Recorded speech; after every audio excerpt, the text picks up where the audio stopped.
Assalamualaikum warahmatullahi wabarakatuh.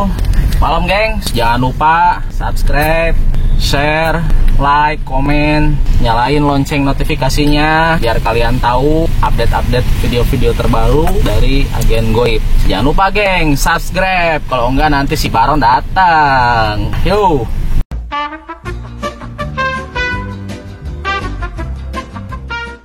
Assalamualaikum warahmatullahi wabarakatuh. Selamat malam sahabat-sahabat Agen Goib yang berada dimanapun. Alhamdulillah malam ini tim Agen Goib dan saya Ki Maulana Jati bisa berjumpa kembali dan mudah-mudahan kalian dalam keadaan sehat walafiat, amin ya Allah ya rabbal alamin. Nah, seperti biasa malam ini tim Agen Goib podcast KMD. Jadi setiap podcast kita selalu mendatangkan narasumber, tamu-tamu yang memang mempunyai suatu cerita atau suatu kelebihan yang memang mereka alami secara pengalaman mereka pribadi. Nah, kebetulan nih malam ini tim Agen Goib di podcastnya KMD kedatangan tamu yaitu Pak Yana, Nah, jadi Pak Yana ini beliau memang mempunyai satu kelebihan yaitu siksen, bisa berkomunikasi dengan makhluk-makhluk yang tak kasat mata, guys. Nah, pokoknya kita coba buat tanya-tanya seputar pengalaman-pengalaman Pak Yana ya. Oke guys. Oke, sip. Selamat malam Pak Yana. Malam. Ya, sehat ya? Alhamdulillah sehat. Alhamdulillah. Ya.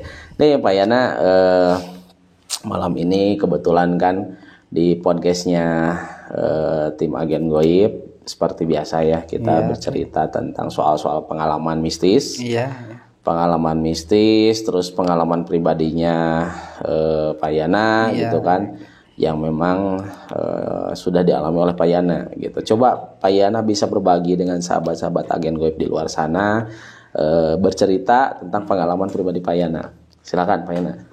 Pengalaman jati diri dulu Ki atau pengalaman mistis dulu? Dari mulai pertama Pak Yana mengenal yang namanya gaib aja. Oh, pertama-tama dulu waktu kelas 3 SD kalau nggak salah, kelas 3 SD. Pandangan mata ya, mata lahir lah, secara mata lahir. Kalau orang biasa mata, tapi kan kalau yang punya kelebihan pasti ya mata batin disebutnya. Betul. Waktu kelas 3 itu pernah melihat cuma sekelebat Ki, belum jelas terbuka matanya, masih kelebat ke sini, kelebat ke sana. Cuma sampai sini maju ke depan kok makin jelas. Setelah makin jelas penasaran. Tengah malam sekitar jam 10 setengah 11 malam lah. Mencoba memberanikan diri untuk keluar rumah, dulu. Pas di luar ada sosok, mungkin kalau kata orang Sunda mah genderuwo lah, yang hitam tinggi itu genderuwo itu dulu. Udah berapa kali ngucek ini mata Ki, tetap ada. Takut kan awal pertamanya, masuk ke rumah lagi. Penasaran, diintip dari jendela masih ada. Terus saya tanyain ke orang tua. Saya bangunin karena mereka udah tidur kan. Dibangunin. Kata orang tua nggak ada apa-apa. Tapi kalau kata saya tetap itu masih ada. Di sana masih ada berdiri. Itu waktu kecil ya, kelas 3 ya? Kelas 3 SD. Pertama ya melihat. Pertama. Di rumah? Di depan rumah, di luar. Dulu kan di halaman rumah ada pohon buah lah. Pohon buah. Sekitaran malam. Sekitar jam 10 setengah 11 malam lah. Waktu-waktunya sepi. Anak-anak nggak keluar. Nah, semakin kesini SD kelas 3, 4, 5, 6 sampai SMP. Nah, terakhir waktu pas lulus SMP mau ke SMA, di situ baru kelihatan semuanya. Baru kelihatan semuanya. Pernah ada ya mau disebutin orangnya gimana ya? Ya nama samaran aja lah. Si Anu aja ya. Ya pernah si Anu lah. Katanya tapi baru berjumpa sekali. Katanya coba kamu jalan dari sini keluar kampung sampai ke daerah atas. Ke sana. Nanti kamu bakal lihat. Katanya. Ke bawah manusia, ada yang ke atas hewan. Mungkin kalau kata orang Sunda mah munyung, pesugihan lah di Indonesianya. Betul. Nggak tahu itu kakek-kakek pegang kepala dari sini ke belakang. Ya saya turutin aja berjalan. Hampir satu kampung yang saya lewati semuanya seperti itu. Ya cuma ada 3 rumah lah yang enggak mah. Di satu kampung itu 3 rumah. Nah saya penasaran kan dulu namanya seorang bapak petani kan ya Ki. Itu kira-kira daerah mana Kang Yana? Daerah Tanjung Sari. Ada Tanjung Sari. Tanjung Sari masih Tanjung Sari di sini. Cuma adalah satu kampung ya saya nggak bisa sebutin. Ya jangan sebutin. Ya takut. Iya. Gimana lah ke depannya. Iya. Daerah pelosok tapi ya itu di dalam gitu. Di dalam enggak sih enggak terlalu dalam. Enggak terlalu dalam. Nah, terus gimana? Nah, terus pas begitu Bapak kan suka ya namanya petani kan nyebor lah kalau di Sunda mah nyiram ya nyiram suka malam bagiannya. Pernah satu pengalaman satu kali disuruh Bapak nyiram itu 2:30 subuh. Waktunya cuma sampai jam 7 pagi. Pagi-pagi itu bagian kan dibagi-bagi itu air. Ya air irigasinya dibagi-bagi. Bagian bapak saya sama saya itu jam 2:30 subuh sampai jam 7. Pas saya mau berangkat di kan mapai-mapai irigasi itu Ki. Ya namanya irigasi kan masih di sawah lah di hutan masih hutan ke sana ya irigasi. Jam 3 saya berangkat di pertengahan irigasi mungkin suatu saat Aki bakal ke sana lah. Ada wanita ke atas pakai kebaya putih, ke bawah pakai samping kalau dia di Sunda mah samping. Yang samping dulu ya. Ya samping dulu yang loreng lah. Kalau nggak salah sebutnya samping kebat gitu. Ya samping kebat. Itu dari jarak 10 meter wanginya Masya Allah. Wangi dan terus terang cantiknya juga. Kalau di sini malah susah. Nggak ada yang ngalahin.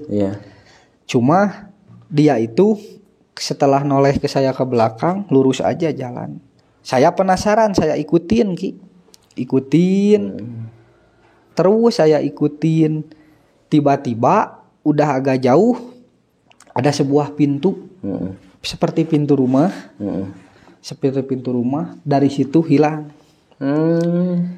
Cuma saya masih ingat pikiran masih waras sehat. Nah, di samping ada bambu saya tancepin sebagai ciri itu kan pintu.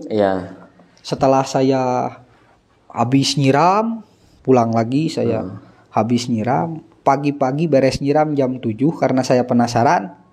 Saya cari bambu itu. Ternyata saya ngikutin jalan itu curam Ki. Curam melewati sungai tapi perasaan saya enak. Jalannya enak. Jadi gitu. lurus aja ya. Iya pas saya ikutin ya namanya tapak kaki kan pakai sepatu boot itu kan. Namanya musim hujan kan kelihatan. Saya ikutin ternyata bukan pintu di depan bambu itu Ki. Ada lubang sebesar gini. Terus ada bekas kalau pegaran itu sendingan ular. Nah ada sendingan ular di pas lubang itu teh. Sampai sekarang rumahnya masih ada, lubangnya masih ada. Oh, rumahnya ada ya? Ada, rumahnya ada, lubangnya masih ada. Saya ingat sampai sekarang, tapi saya nggak mau kasih tahu siapa-siapa, cukup pribadi saya yang tahu lah sama keluarga, karena sama keluarga udah saya ceritain. Tapi itu posisi rumahnya kosong. Penghuni. Oh, berpenghuni. Berpenghuni malahan. Kalau dikatain malah orang kaya. Itu orang kaya. Orang kaya di sana ya, terpandang lah. Paling kaya ya. Paling kaya. Kalau di satu kampung dia lah yang berada. Kalau yang lainnya di bawah masih banyak yang kerja sama dia. Tapi saya nggak bisa ceritain lah. Detailnya cuma itu aja. Nah, habis dari sana saya pulang cerita ke keluarga. Kata keluarga, ya namanya keluarga kan, takutnya bicara saya ngada-ngada kan. Cuma besoknya bapak saya sendiri pernah ya langsung gitu katanya, nggak tahu minggu besoknya, nggak tahu ini kan saya nggak ikut lagi nyiram cuma kata bapak sama pernah melihat cewek itu di malam yang sama. Wanita berkebaya itu di malam yang sama. Sampai sekarang masih jadi pertanyaan, karena nggak mau banyak pikiran lah. Nah, dari situ baru saya percaya yang namanya gaib, Terus pengalaman yang kedua ada di lokasi, kalau dinamakannya ya Loa Gorowong. Kenapa disebut Loa Gorowong? Kata orang tua. Bukan Goa Gorowong ya, tapi bukan, Loa. Pohon loa itu berbuah tapi tidak berbunga. Pohon loa. Cuma pohon loanya bolong di tengah-tengahnya. Kalau orang merangkak masuk. Satu pohonnya? Satu. Di situ ya, jadi dinamakan Loa Gorowong. Tapi masih ada pohon. Udah ditebang. Udah ditebang pohonnya. Cuma kata orang tua ya Sunda mah sepuh kapungkur. Disebut Loa Gorowong itu katanya pembuangan mau mayit katanya. Terus barang-barang seperti ya mustika dulu tempat pembuangannya di situ. Mau yang bagus yang jelek di situ dibuangnya ke sana semua. Jadi dinamakan Loa Gorowong, yaitu pembuangan. Nah, di situ ada lagi satu pengalaman ini mungkin orangnya masih ada yang sama saya. Namanya ya saya sebutin karena keluarga bukan orang lain. Namanya itu Pak Odoy. Pak Odoy. Dulu zamannya kan kendaraan belum rame, sepeda motor belum punya juga sepeda goes dulu yang ontel. Ramenya itu kalau hiburan malam itu wayang golek sama layar tancap. Betul. Suatu ketika bertujuh, kalau nggak salah kami bertujuh mau nonton layar tancap di daerah, sebutin aja lah, daerah Sukasari itu, Patenggeng, Lembur Patenggeng, Kampung Patenggeng. Dulu kan malam waktu masih muda ya, masih bujangan. Nah, berangkat kita bertujuh, 7 orang. Kan jalan kalau mau pintas cuma ke sana, ke sawah Loa Gorowong. Kalau mau ke Patenggeng, kalau ke jalan ke Pasir Angin jauh, mutar takut telat. Ya makanya ke sana motong bertujuh. Cuma modal baterai doang satu, saya nggak lupa ini pengalaman. Sampai semuanya jatuh semua. Saking jalannya curam sama licin. Tapi ya happy walaupun semuanya udah kotor lah. Cuma pengalaman mistisnya satu. Bapak Odoy. Saya sebutin ya Pak Odoy. Saya sebutin. Walaupun umurnya di atas saya, tapi terus terang saya berani diajak sama dia. Itu dulunya waktu muda. Nah, mau berangkat di pas Loa Gorowong, sampai saya nyampe ke Patenggeng nonton ke Patenggeng. nggak inget Odoy ada apa enggaknya. Nggak inget kan, namanya mulai jam 10 layar tancap beres jam 3 Ya. kan. Nonton aja semua. Sampai bayar bakso tahu pun lupa Ki. 7 orang itu. Saya Ya. sampai sekarang merasa punya hutang sama Sampai tukang. sekarang tuh belum bayar. Belum. Nggak tahu orang mana. Cuma saya kalau ada rezeki lebih ya ngasih ke anak yatim atau gimana lah, yang penting Ya. niatnya karena tempatnya nggak tahu, rumahnya nggak tahu, tukang baksonya juga nggak tahu, Nggak tapi tahu. kalau wajahnya ketemu pasti hafal sampai sekarang. Cuma belum ketemu Ki. Pengen ketemu. Ya, mudah-mudahan masih ada Mudah-mudahan umurnya, masih ya. ada Nah, umurnya masih ya Ki, ada mau umurnya. bayar hutang bekas bakso Ki.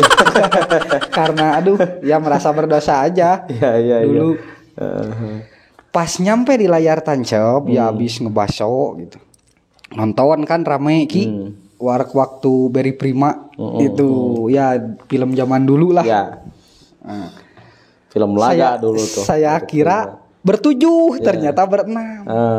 Kenapa Pak Odoy nggak ada, kata saya. Mau pulang itu, kenapa berenam? Odoy di mana Odoy? Yang nggak tahu. Pas pulang mungkin dia pulang duluan atau gimana, atau jauh. Saya tungguin sampai jam 4 subuh. Saya tungguin tapi nggak ada, semua udah bubar. Ya. Wah mungkin dia pulang lagi, cuma nggak ngomong. Saya pikir gitu sama teman-teman. Ternyata pas pulang ke Luar Gorowong sana, Odoy lagi duduk Ki. Oh, ada tapi ya. Ada di sana di Luar Gorowong, lagi duduk. Terus saya bangunin, ya maksudnya, ayo pulang, udah beres. Belum selesai ini rame. Dari situ istighfar kata saya, istighfar. Hah? Dianya juga takut, shock. Ceritanya udah nyampe rumah. Kata Pak Odoy, itu lebih ramai dari wayang golek sama layar tancap. Katanya pagelaran jaipongan itu. Oh, di situ. Di situ.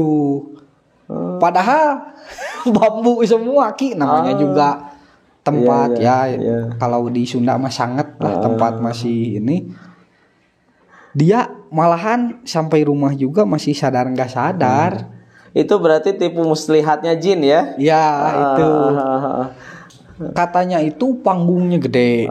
Waduh, gamelannya enak-enak didengar penarinya. Saya pikir juga ya namanya tempat, ya Ki, tempat seram kan namanya. Saya dari situ saya beranikan diri. Satu waktu saya ke sana mencoba sendiri. Maghrib kalau nggak salah, habis sholat maghrib lah. Saya sengaja ke sana. Dengan ya secara mata batin saya lihat ternyata memang benar Ki.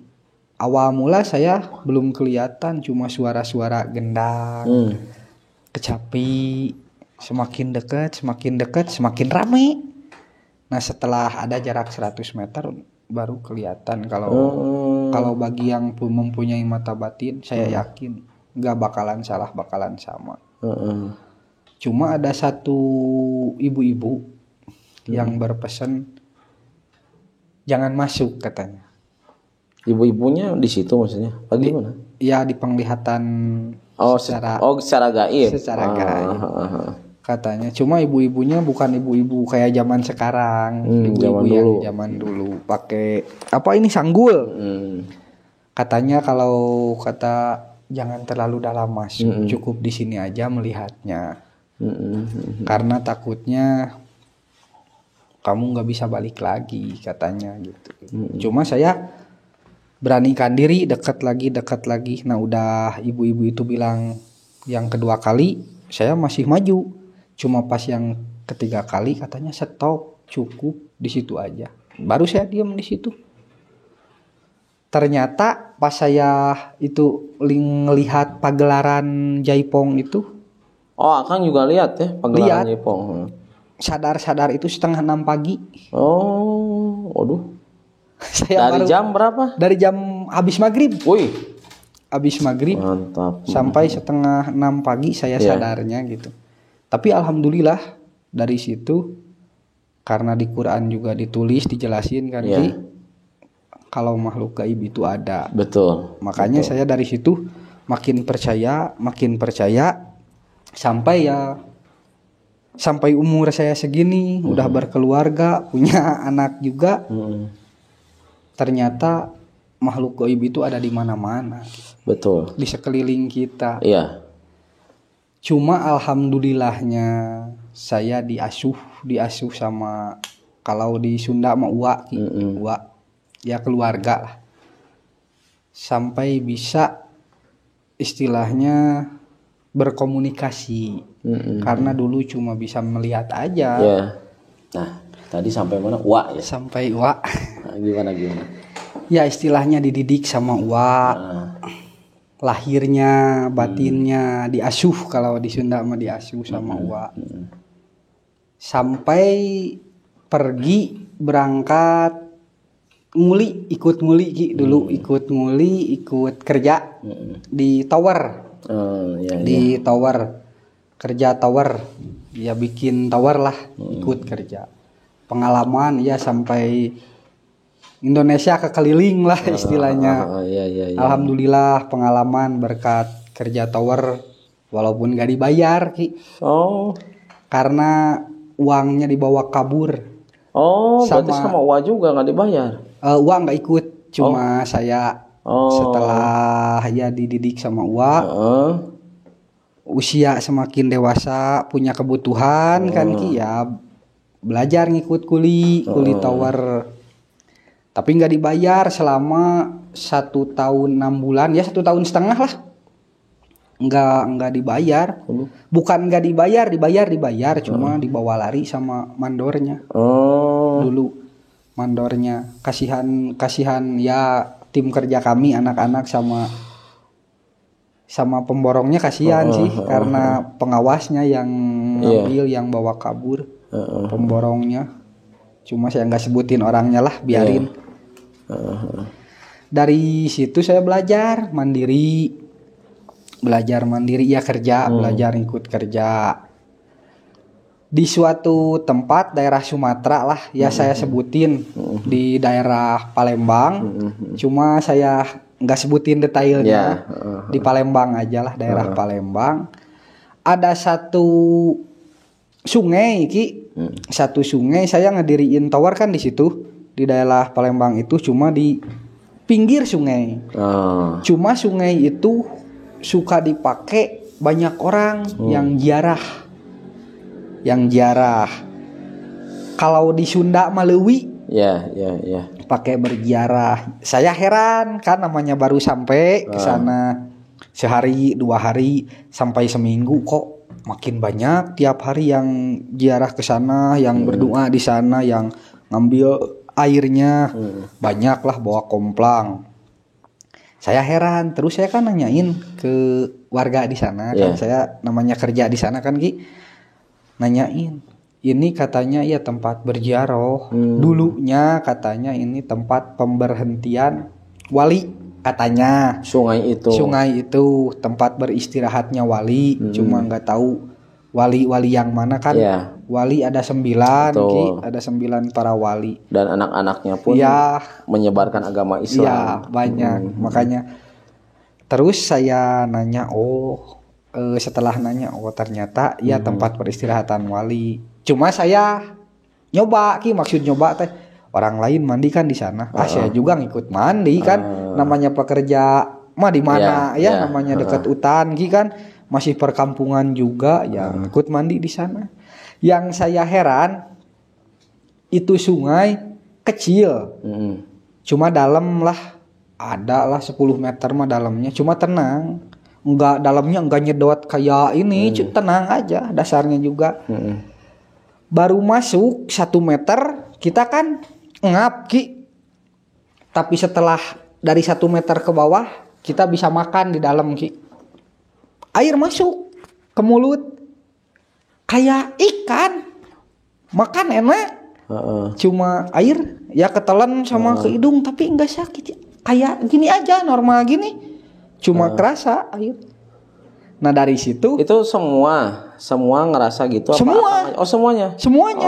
Enggak saya pribadi, semuanya, malahan temen saya juga ngerasain gitu. Sengaja bawa roti, cuma dimarahin. Katanya jangan makan di dalam. Kan namanya juga pendatang baru tahu. Ya namanya diingetin pasti kan Ki menurut. Cuma yang saya heran di situ hitam Ki. Apa ya? Airnya hitam. hitam gimana ya, hitam ya, tapi nggak terlalu hitam lah, cuma dari hulu sampai muara itu bening biasa, tapi kalau sudah ke sana hitam. Tapi keluar lagi bening lagi. Ada di tempatnya sampai sekarang mungkin masih ada, nggak mungkin nggak ada. Cuma saya nggak sebutin kan, takutnya gimana lah, namanya kan banyak yang tahu, mungkin jadi pertanyaan ntarnya kalau sama detailnya. Takut menimbulkan yang negatif. Yang ya cuma saya rasain itu di dalam ngopi juga bisa kayaknya Ki, soalnya ya keanehan. Sampai saya bawa juga airnya. Ya berdoa di sana, sama saya bawa airnya pakai komplang. Cuma sayangnya ketinggalan di kapal. Saya lupa karena kan namanya pekerja tower mau pulang bukan air doang kan, alat-alat kerja. Saya lupa ketinggalan di kapal, mau disusul lagi kan saya udah naik bis. Berarti memang nggak pakai pesawat ya? Nggak. Pakai kapal laut Pakai kapal laut. Kalau yang pakai pesawat itu waktu saya dari Palembang ke Papua baru pakai pesawat. Pertama kali juga ngerasain naik pesawat di situ. Cuma yang saya heran, tiap hari mau siang, mau sore, mau malam ada aja penziarah ke sana. Ke kali itu. Cuma yang bikin saya semakin herannya kalau malam itu terang Ki. Mau habis hujan, mau mendung atau gimana, lokasi di kali itu terang. Segimanapun malam terang ya. Terang, bercahaya seperti ya rembulan purnama. Tapi nggak ada lampu. Nggak ada sama sekali. Kan namanya di perkampungan masih. Tapi itu jauh dari pemukiman warga, jauh. Lumayan. Ya adalah 1 kilo. Cuma kan warga di situ juga satu kampung itu kan cuma 6 rumah kalau di sana. 6 rumah di sini. Pergi lagi ke perkampungan sebelahnya cuma 8 rumah. Paling banyak kan 11, 12 di sana di Palembang. Sama ini cuma ya di situ kok terang. Saya bilang kan namanya saya di sana hampir 3 minggu. Kalau nggak salah 3 minggu. Tiap malam kan tiap ini kok tetap terang. Tapi gitu. Itu Akang di sana istirahat di warga berarti. Di warga, di perkampungan yang 3 rumah itu, yang 3 di situ. Alhamdulillah gitu. Kalau dari Sunda mah terus terang Ki, nggak tahu kenapa banyak yang suka atau kata Sunda nama seueur nu ngaku gitu, henteu diculkeun teuing saur Sunda nama. Tapi kalau sama ya namanya yang lain nggak tahu, cuma katanya kata orang situ dulu pendiri yang di situ istilahnya pahlawan di situ dulunya yang berjuangnya itu dari suku Sunda di daerah itu. Makanya saya ke sana. Kalau yang lain mah susah mau cari buat tidur, ya namanya kontrakan lah kalau kontrakan. Walaupun sama warga bilang dari Bandung aja, Sumedang. Udah enak. Sampai saya nggak punya uang sepeser pun mau pindah lokasi dulu. Saya ingat tadinya mau ngikut tidur di masjid kan. Cuma kayaknya masjidnya nggak pernah dipakai Ki di sana. Debunya juga ada 5 cm Ki itu masjid. Bingung itu di dusun itu pengalaman. Di situ baru saya tahu ternyata kampung itu semuanya bergolongan hitam. Di satu kampung itu. Makanya masjid juga nggak pernah dipakai ya? Nggak pernah dipakai. Kata kepala dusunnya kan, ya kalau di sini mah kepala desa, cuma kan di sana kepala dusun disebutnya. Kalau ada yang beribadah itu malah dimusuhi. Sedangkan saya kan bingung sebagai pendatang, pekerja mau ibadah di mana?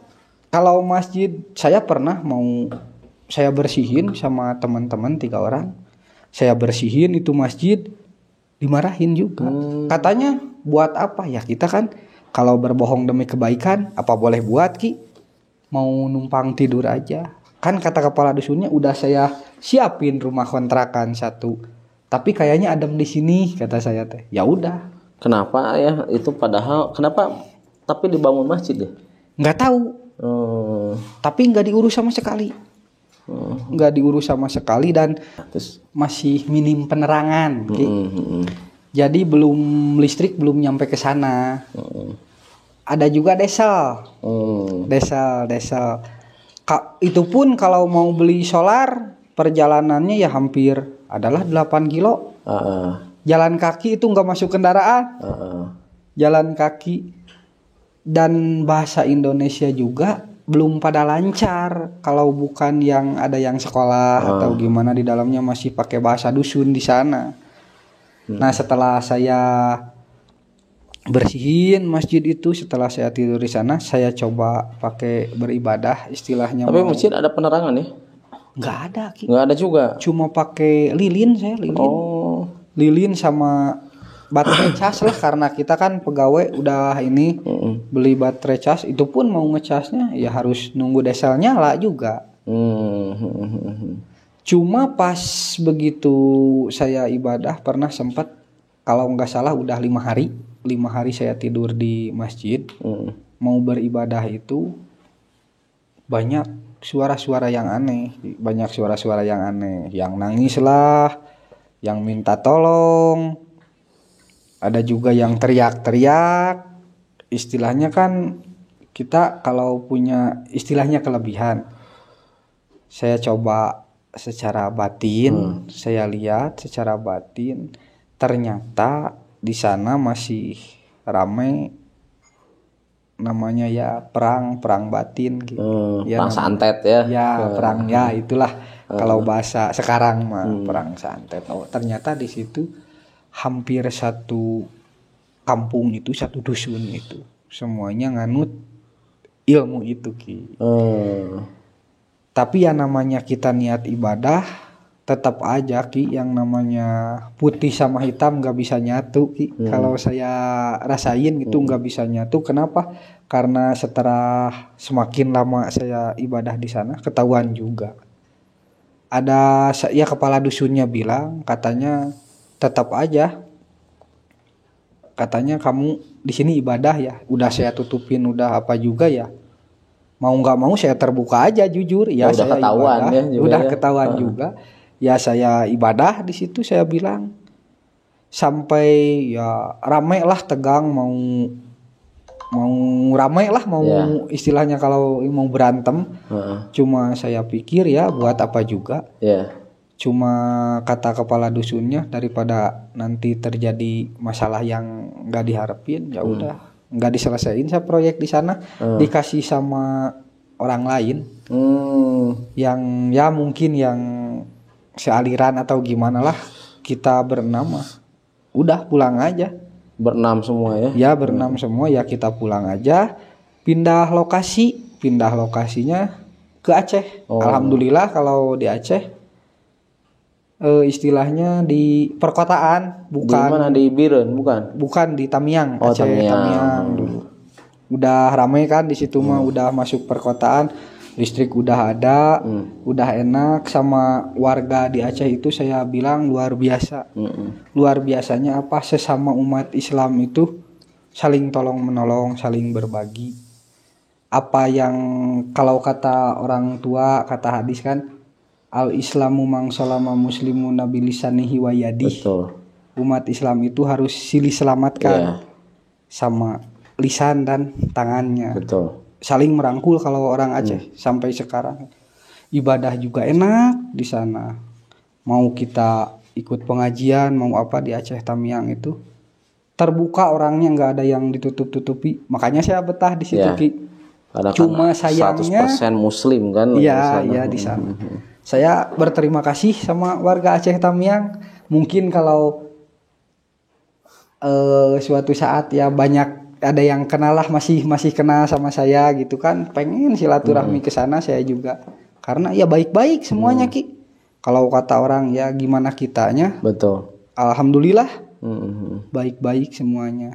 Cuma sebentar di situ Ki, 1 minggu hampir ke 2 minggu juga udah beres. Oh, Nggak pemasangan tower Ya itu. nggak tahu kenapa lancar. Di situ lancar. Biasanya kan ada yang 3 minggu, 4 minggu. Kalau yang susah kan dari bawah juga, dari sipil disebutnya, sampai Ericsson sampai MA itu Heeh. kadang 1,5 bulan. Iya. Di situ saya Ericsson cuma 2 minggu. Eh, Nggak nyampe 2 minggu juga beres. Alhamdulillah gitu, sama ya di sana di Aceh Tamiang sama ya warga-warga di sana. Saya ngucapin terima kasih sampai sekarang. Nggak bakalan lupa lah jasa di sana. Cuma ya pengalaman yang paling sangar, yang paling ya menyeramkan gila kalau ya di situ, di satu kampung itu yang perang santet. yang di Palembang itu. Bukan Palembang ya. Yang ya di daerah Sumatera lah, Daerah cuma saya Sumatera. nggak sebutin. Cuma di Pelosok yang nggak saya sebutin, takutnya gimana lah. Itu saya dengan mata kepala saya sendiri, kalau secara ini ya terjadi, kelihatan ada yang sorenya sehat gimana, tiba-tiba jam 11 malam rame itu warga keluar ada muntah darah atau gimana, saya nggak tahu, mungkin karena penyakit atau karena apa. Cuma ada satu orang yang bilang katanya, saya nggak sebutin namanya juga ya Ki, saya tutupin lah namanya. Dia bilang, lihat aja katanya, sekarang dia sehat, lihat dari jam 12 ke sana dia kenapa. Ternyata saya liatin ya nggak 1 hari kan, itu dari sore Ki. Dia bilang jam 4 sore. Terus gimana Pak Yana? Ya jam 3 dia bilang katanya gitu, lihat aja besok ada apa. Jam 11-nya muntah-muntah, jam 2 meninggal sih. Nah dari situ kan saya nggak percaya. Pertama, tapi saya pikir lagi secara logika, kok bisa tepat itu omongan. Ya walau alam bisawab lah. Nggak tahu dia yang ini, nggak tahu siapalah, tapi itu kejadiannya nyata. Nah dari situ udah meninggal ya, kita bantu biasa pemakaman. Habis itu ya terbuka saya, ya ketahuan ibadah. Dari situ ya saya pindah langsung. Tapi nggak terjadi apa-apa ya. Alhamdulillah, alhamdulillah. Iya. Karena saya tetap ingat pesan orang tua ibu saya sendiri.